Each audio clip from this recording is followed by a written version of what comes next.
Hello everyone, welcome back to another MCR3U video, and in this lesson we are covering section 5.7 on the cosine law. This video will probably be quite short, as the cosine law is pretty straightforward and only requires one equation. You can find extra practice questions on the cosine law on pages 325 to 327. Let's get started.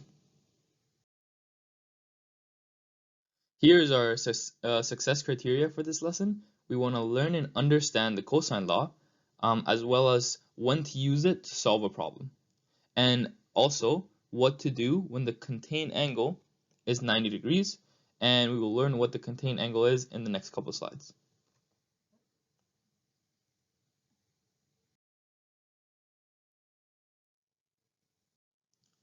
Okay, so the cosine law.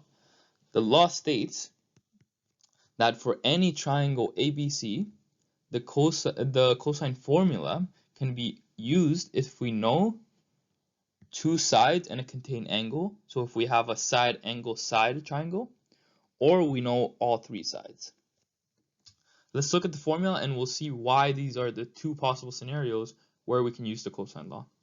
If we take a look at our triangle ABC down here, we see that it has three sides, A, B, and C, represented in lowercase, and angles A, B, and C, which are opposite to their lowercase side and represented by uppercase letters. So the cosine formula for a triangle ABC goes as follows. If we take a look here, the cosine formula is a squared equals b squared plus c squared minus 2bc cos A. So let's take a look at a few things here that we want to note. We see that the side that's left-hand side of the equal sign is opposite to the angle we use in the cosine ratio. So let's ignore these two for now. Let's focus on the first one. We have side A, left-hand side of the equal sign, so we have a squared, and we have angle A in the cosine ratio. And then the other thing we want to notice is after the equal sign, we have b squared plus c squared, the other two sides of our triangle. So we're going to add the squares, and then we're going to do that minus 2bc, right? Which are, again, the other two sides of our triangle, not A, right? We're going to have minus 2bc times the cosine of the angle. So pretty much all we need to remember is before the equal sign, we want to have the side that we are kind of looking for, right? A squared. Let's say we're looking for side A this time. We have a squared equals b squared, the other side, plus c squared, the last side of the other two sides of the triangle, minus 2 times the other two sides of the triangle, B and C, times cosine of angle A. And if we take a look at the other two versions of the formula, again, here we have b squared, so we're kind of trying to find side B. So we have b squared on the left-hand side of the equal sign, so we're using angle B in our cosine ratio. And then the other two sides are A and C, so we have a squared plus c squared minus 2ac, again, the other two sides, times cosine of B. And lastly, we have c squared equals a squared plus b squared minus 2ab cosine of C. Again, C is on the left side of the equal sign, so we're going to use angle C, and the other two sides are here and here on the equation. And that's pretty much it for the cosine equation. And you can see that the two scenarios above make sense because for every version of our cosine equation, we have 4 variables. So if we take a look at the one up here, we have A, B, and C. So 3 of the variables are the sides of the triangle, and the other is the angle opposite to the side left hand of the equal sign, right? So in the first version of the formula, the angle would be opposite to side A. And remember that the angle used has to be contained between the two known sides. That's why we have side, angle, side, right? It goes in order. We have a side, then an angle, then a side. So if we are given side C and B, right, and we are given angle A, then we can use this to calculate for side A using the first equation right here. right?